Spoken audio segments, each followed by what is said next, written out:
everybody, my name is Michelle and this is my April reading wrap up. And of course also my O.W.L.s magical readathon wrap up, because the entire month of April was the O.W.L.s magical readathon, a readathon inspired by Harry Potter and the O.W.L.s exams that they take, and there were books and challenges and careers that you can choose from. In the end, April was a bit of a weird reading month for me. I have finished 7 books, but 5 of those books were rereads of some of my favorites. And also I didn't manage to get all the O.W.L.s exams that I needed for the career that I had chosen. I had chosen to become like a journalist or writer. I needed only 3 O.W.L.s exams, but the books that I read weren't really those exams. I don't know. It has become a bit of a chaotic reading months. I have rearranged some things with like prompts and exams, and in the end I did manage to get some of them, and I have been creative, which of course is also sort of like O.W.L.s exams and just exams in general, to be creative with what you have. But I do need to make up for one exam if I want to continue with my nudes, which is like the follow-up readathon, which is going to be in August, I think. Yeah, a lot of babbling about O.W.L.s and exams and books that I finished or didn't finish. It has been a bit of a weird reading month. I was in a very weird reading mood. Sometimes I wasn't feeling like reading at all, and sometimes I wanted to read a lot. But overall, 7 books is still amazing, and of course a lot of them were audiobook rereads, but still I finished 7 books and I'm going to tell you all about them. And yeah, I think I should just start with this reading wrap up and yeah, talk about all the books that I finished, that I actually read in the month of April. The first book that I finished this month was Mockingjay by Suzanne Collins, the final book in the Hunger Games trilogy. I was rereading this entire series because of course in May the prequel is coming out,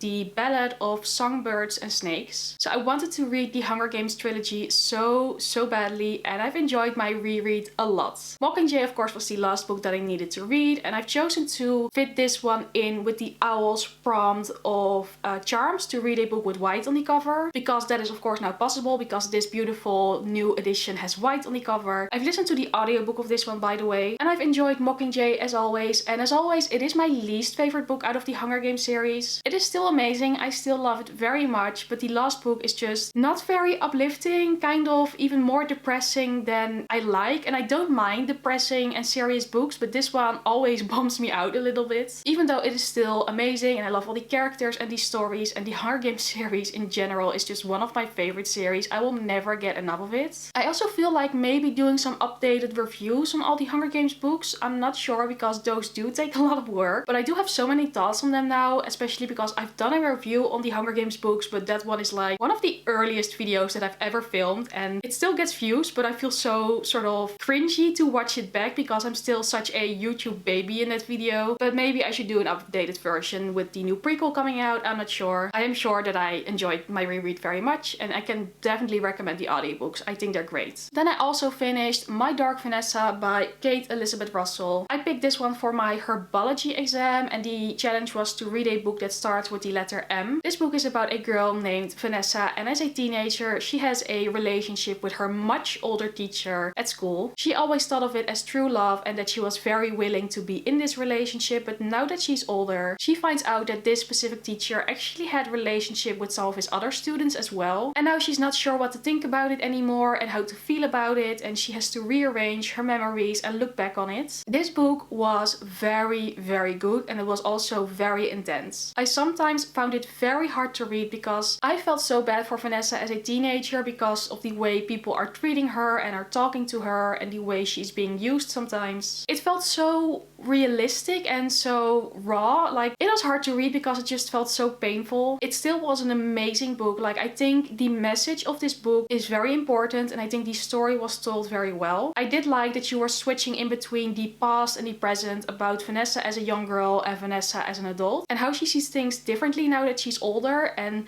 it is just, I felt so angry at a lot of things that were happening to her, and I do think it was brilliantly written in a very good way, a very engaging way, but also I feel like it's not maybe the right book for everybody. I think you do have to be in sort of the right mindset for a more difficult book like this about a more difficult topic. But I really loved it. I think it was very well written and I gave it 4 out of 5 stars. Then after that, I reread the first 4 books of the Harry Potter series by J.K. Rowling. Because of course it was the O.W.L.s Magical Readathon month and I wasn't really sure to which audiobooks I wanted to listen. I was sort of like in an audiobook reading slump. But then I decided, why not listen to the Harry Potter audiobooks, because what could be more fitting to do during the O.W.L.s Magical Readathon, during a Harry Potter inspired readathon. And I had so much fun listening to them and rereading them again, but it's a bit difficult for a wrap up because I have talked about all the Harry Potter books so many times in so many different videos, but I do want to say something, so I think I'm just going to do some rapid fire reviews for all the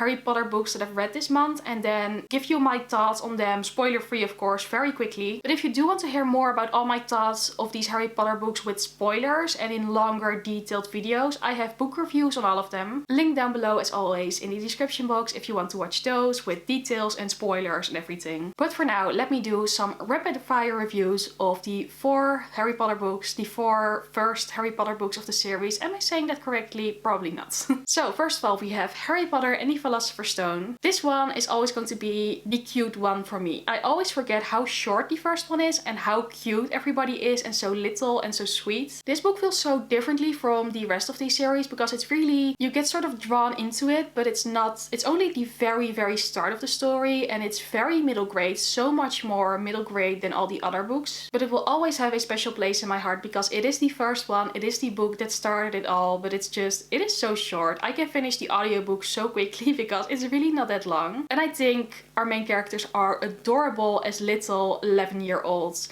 I remember when I read this for the first time, I was 6 years old, so I thought they were very old and very wise, and now I think they're just adorable. They're so cute and small and they haven't got a clue of what is coming to them in later books. Quality-wise, it's not the best book in the series, not by far, but it is just...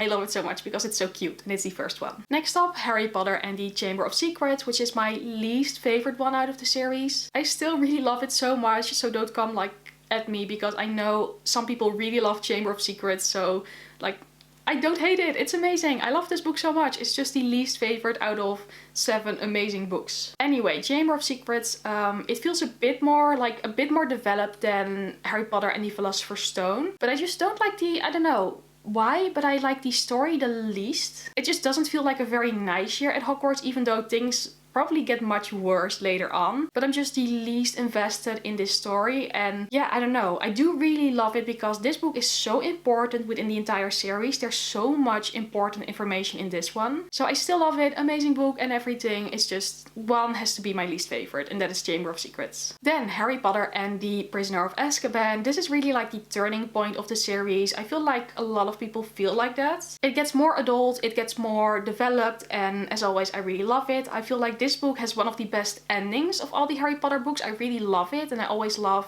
all the reveals and all the things that are happening and things that you get to know. Really hard to give Harry Potter reviews of later books, of course, because I'm not going to spoil anything. I do think that Prisoner of Azkaban is probably in my top 3 of favorite Harry Potter books because I think it's just, it has a feeling. It is just a feeling that this one is a very good one, and I love how the story continues, if that makes sense. And then the last Harry Potter book that I read this month, Goblet of Fire, which is my all-time favorite Harry Potter book. It always has been and it always will be. Again, it is hard to explain a specific reason for that. It's just a reason, and it's also the setup of a tournament within this book. I love that so much. And the ending of this book is just wow.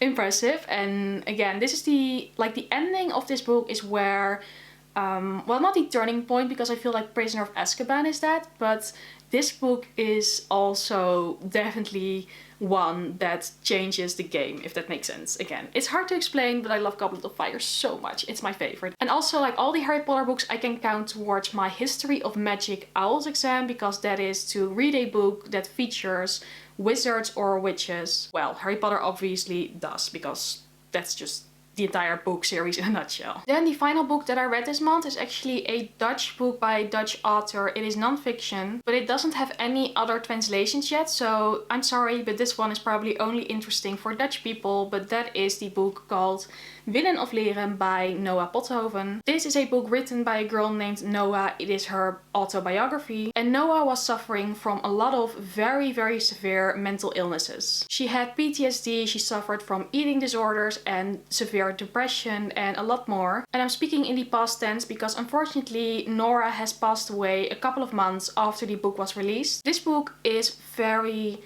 intense, and I will definitely put a heavy warning with this one because I normally don't mind reading books about mental illnesses, but for me it was very difficult to read. Noah is very direct and open about everything that she's going through and everything that she's suffering from, and because it's so intense and so hard and her life is so hard, it is hard to read. It is very hard to read. I do think it's very important to read, of course, if you're up to it, if it is something that you want to read, but it's very informative, and I think it's very good that she has shared her story about it and that a lot of people can learn from it about mental health and things like that. I think she was such a brave and sweet girl, and reading this really pained my heart because she was suffering so much and I really did not want that for her. And yeah, it was a very impressive book, like extremely impressive, but also extremely hard, and that is why I'm talking about it with so much caution, because this is really a book that you should not take too lightly. And of course that I know that she has now passed away makes it even more tragic and sad, and it was very impressive. So yeah, I find it hard to talk about it because it was just so, I think it was so incredibly brave that she has done this and that she has shared her story, and I gave it 4 out of 5 stars because it was very well written. It's just, yeah, if you're Dutch and you want to read a very heavy story, like a true story like this,